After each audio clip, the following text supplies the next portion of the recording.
कहानी की शुरुआत एक पुलिस कार को एक स्थान की ओर जाते हुए दिखाने से होती है। पता चलता है कि उस पुलिस कार में एक भ्रष्ट व्यक्ति को ब्लैकमेल करने के लिए ले जाया जा रहा था, लेकिन रास्ते में अचानक उनके वाहन को रुकना पड़ा, क्योंकि एक ट्रैक्टर ने उनका रास्ता रोक दिया था। दो पुलिस कर्मियों ने आसपास की स्थिति देखने और ट्रैक्टर को हटाने के लिए नीचे उतरने की कोशिश की, लेकिन उन दोनों पुलिस कर्मियों की किस्मत खराब थी कि वे एक रहस्यमयी व्यक्ति के हाथों मारे गए। पुलिस प्रमुख, जो अभी भी कार में था, उसे एहसास हुआ कि बाहर की स्थिति सुरक्षित नहीं है। इसलिए उसने अपने दो आदमियों को बाहर निकलने का आदेश दिया और एक को कार में बंधकों की रखवाली करने का आदेश दिया। लेकिन फिर से वे उस रहस्यमयी व्यक्ति द्वारा मारे गए। ऐसा लगता है कि वह रहस्यमयी व्यक्ति एक पेशेवर हत्यारा है। उसके बाद वह रहस्यमयी व्यक्ति कार के अंदर दाखिल हुआ और अंदर मौजूद पुलिस वाले को खत्म करने के लिए वापस लौटा। अंत में हमें बताया जाता है कि यह रहस्यमयी व्यक्ति वॉकर एक अंतर्राष्ट्रीय हत्यारा है। हमें यह भी बताया जाता है कि वॉकर पहले एक मरीन था, लेकिन जब से उसके परिवार की मृत्यु हुई, वॉकर ने अपना पेशा बदलकर हिटमैन बनना चुन लिया। फिर वॉकर ने उस भ्रष्ट व्यक्ति के चेहरे से नकाब हटाया और अपने फोन में मौजूद फोटो से उसका मिलान किया। वह भ्रष्ट आदमी बहुत खुश दिख रहा था, क्योंकि उसे लगा कि वॉकर उसे छुड़ाने आया है। लेकिन अचानक वॉकर ने अपनी बंदूक उसकी ओर तान दी। उस भ्रष्ट आदमी ने वॉकर को वह सब कुछ देने का वादा किया जो वह चाहता था, यहां तक कि अपनी सारी संपत्ति भी। बस शर्त यह थी कि वॉकर उसे जाने दे। हालांकि वह भ्रष्ट आदमी उसका निशाना था, वॉकर ने उसके सभी प्रस्तावों को ठुकरा दिया और उसे मौके पर ही मार डाला। जब वॉकर कार से बाहर निकला तो वह हैरान रह गया, क्योंकि पुलिस प्रमुख अभी भी जीवित था और भागने में सफल रहा था।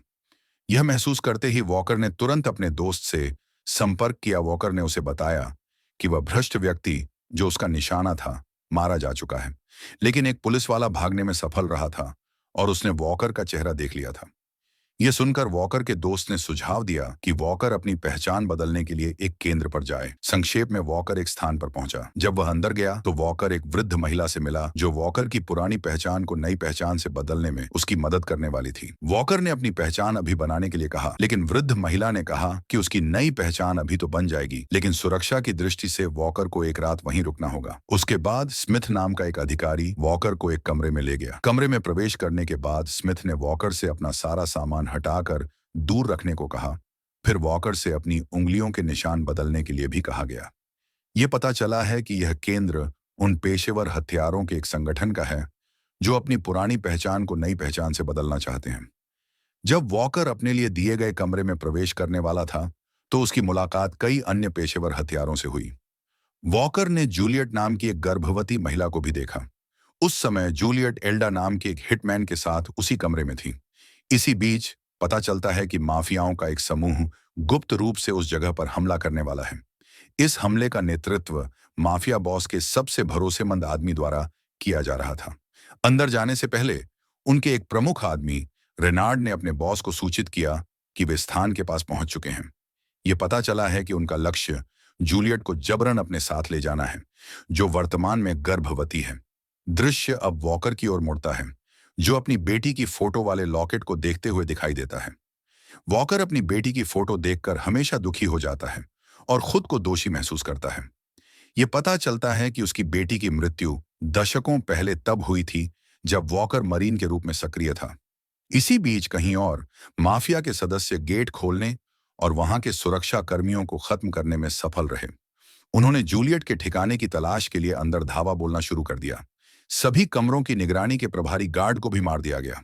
इसके बाद उन्होंने सुरक्षा प्रणाली, सीसीटीवी और आने जाने के रास्तों को तुरंत हैक कर लिया। हालांकि स्मिथ, जो केंद्र की स्थिति की देखरेख कर रहा था, संगीत सुन रहा था और उसे एहसास ही नहीं हुआ कि माफिया समूह ने हमला कर दिया है। इसीलिए जब स्मिथ बाहर निकलने वाला था तो अपने साथी अधिकारियों को माफिया द्वारा मारा गया देखकर वह बुरी तरह डर गया। स्मिथ तुरंत छिप गया और अलार्म बजा दिया। वॉकर, जिसने अलार्म की आवाज सुनी, अपने कमरे के बाहर की स्थिति के बारे में बेपरवाह लग रहा था। वॉकर अभी भी अपनी बेटी की तस्वीर के शोक में डूबा हुआ था। कुछ देर बाद एल्डा और जूलियट वॉकर के कमरे के पास पहुंची। यहां एल्डा वॉकर से मदद मांगती है, क्योंकि एल्डा जानती है कि यह हमला जूलियट का अपहरण करने के लिए किया गया था। लेकिन वॉकर ने जवाब दिया कि उसे इसकी परवाह नहीं है, खासकर इसलिए क्योंकि वह एल्डा और जूलियट को भी नहीं जानता था। एल्डा ने कहा कि वह भी एक हत्यारी थी और वॉकर को जानती थी, क्योंकि वॉकर हत्यारों के बीच सम्मानित था। लेकिन वॉकर के चुप रहने पर एल्डा और जूलियट ने अंततः वहां से जाने का फैसला किया। इसके कुछ ही समय बाद वॉकर के पास माफिया का एक सदस्य आया, जिसने तुरंत उसे गोली मार दी। लेकिन वॉकर ने तुरंत ही उस अपराधी का सफाया कर दिया। अपनी सुरक्षा खतरे में महसूस करते हुए वॉकर ने अंततः उन माफिया सदस्यों से बदला लेने का फैसला किया। कमरे से गुजरते हुए वॉकर की मुलाकात जूलियट और एल्डा से हुई, जिन्होंने अभी अभी माफिया के एक सदस्य को मार गिराया था। कुछ ही देर में कमरे के कोने से माफिया सदस्यों की आवाज सुनाई देने लगी।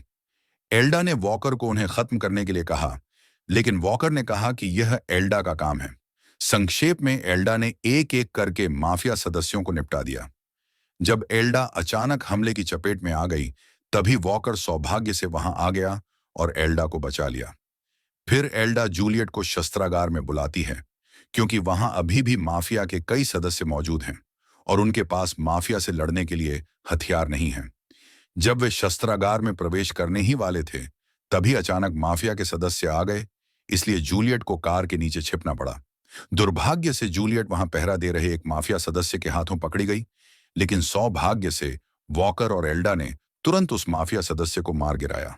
हथियार खाने में पहुंचने पर वे असमंजस में पड़ गए, क्योंकि हथियार एक कांच की अलमारी में बंद थे और उन्हें चाबी नहीं मिल रही थी। जल्द ही स्मिथ के आने से वे चौंक गए। वॉकर ने तुरंत स्मिथ से पूछा कि क्या उसके पास हथियार खाने की अलमारी की चाबी है। स्मिथ ने कहा कि उसके पास चाबी नहीं है। स्मिथ के पास केवल उन्हीं हथियारों की अलमारियों की चाबियां थीं जिन्हें गोदाम में नहीं रखा गया था। जब अलमारी खोली गई तो उन्हें उसमें कुछ चाकू और धुआं छोड़ने वाले ग्रेनेड ही मिले, इसलिए उन्हें माफिया से लड़ने के लिए मौजूदा हथियारों का ही इस्तेमाल करना पड़ा। कुछ ही समय बाद माफिया के कुछ सदस्यों को वॉकर के ठिकाने का पता चल गया और उन्होंने उस जगह को घेरना शुरू कर दिया।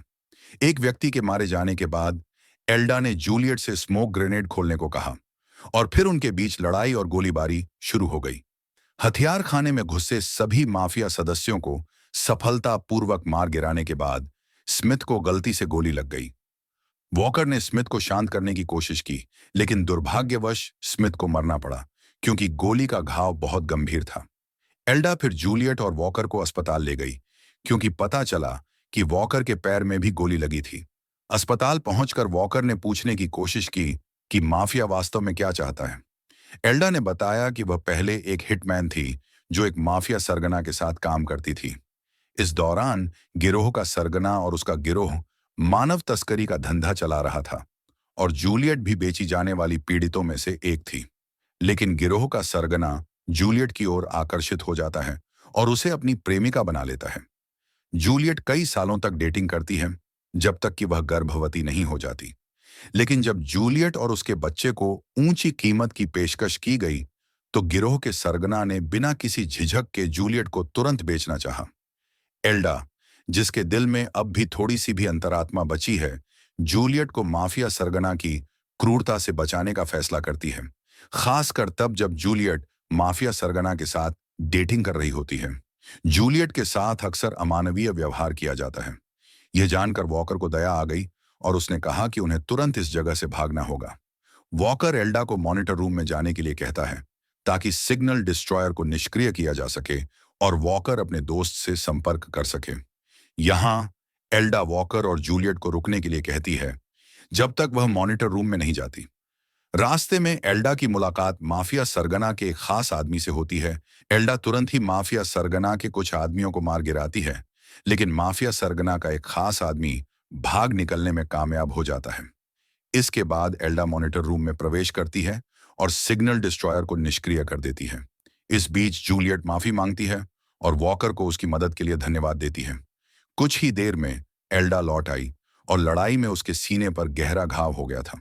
एल्डा कहती है कि सिग्नल टैंपर निष्क्रिय कर दिया गया है और उन्हें मोबाइल फोन लेने के लिए स्टोर रूम में जाना होगा। इसी बीच कहीं और गिरोह के सरगना के एक गुर्गे कीट्स ने उन 3 हथियारों से संपर्क किया जो संयोगवश उसी ठिकाने पर ठहरे हुए थे। कीट्स ने उन्हें जूलियट को जिंदा पकड़ने में मदद करने का प्रस्ताव दिया और इसके बदले उन्हें दुगना भुगतान किया जाएगा। दृश्य वापस वॉकर, एल्डा और जूलियट पर केंद्रित है। वे स्टोर रूम की ओर जा रहे हैं। उन पर अचानक हमला हो जाता है। वे गिरोह के सरगना के एक खास आदमी से भिड़ जाते हैं।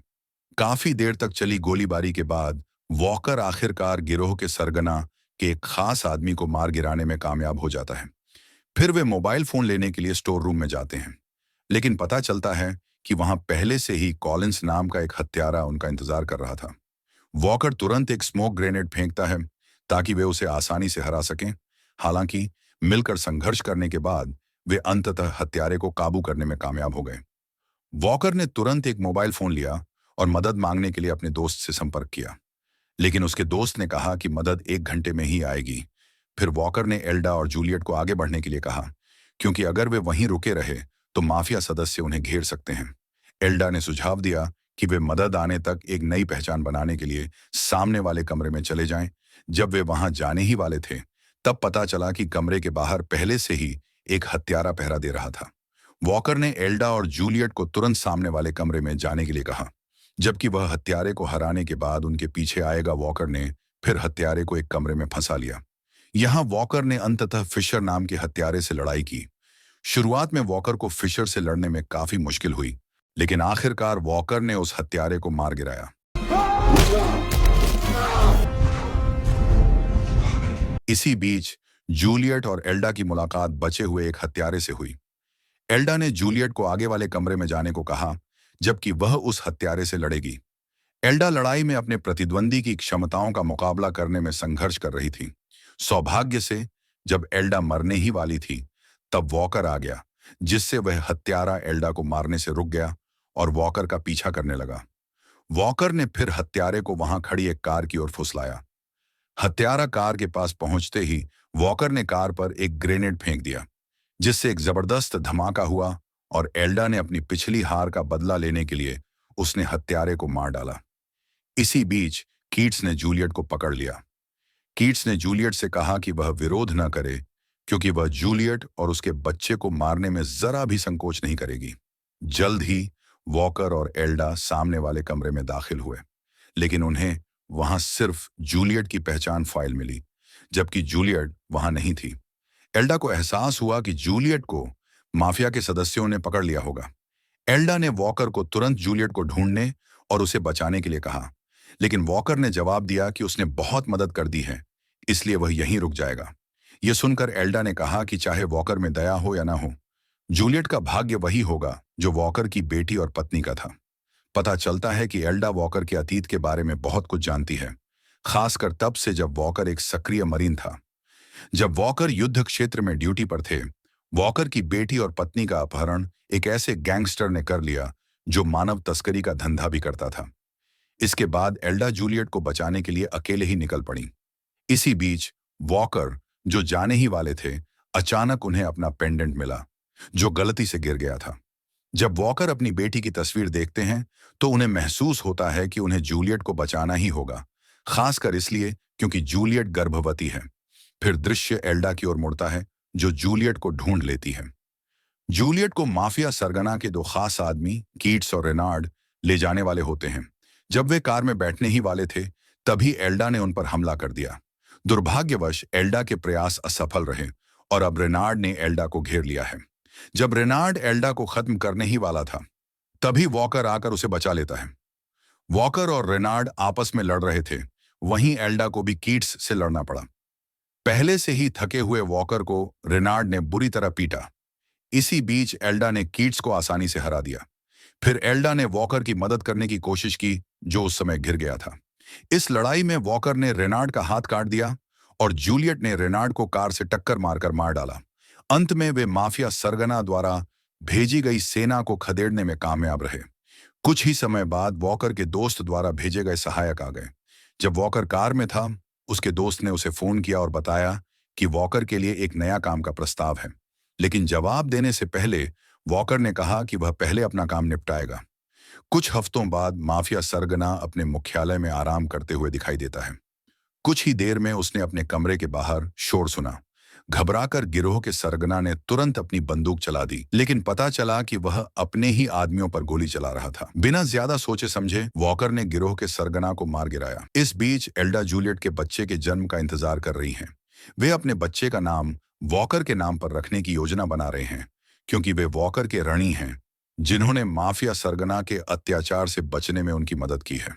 और यहीं फिल्म समाप्त होती है। सब्सक्राइब, लाइक और कमेंट करना न भूलें।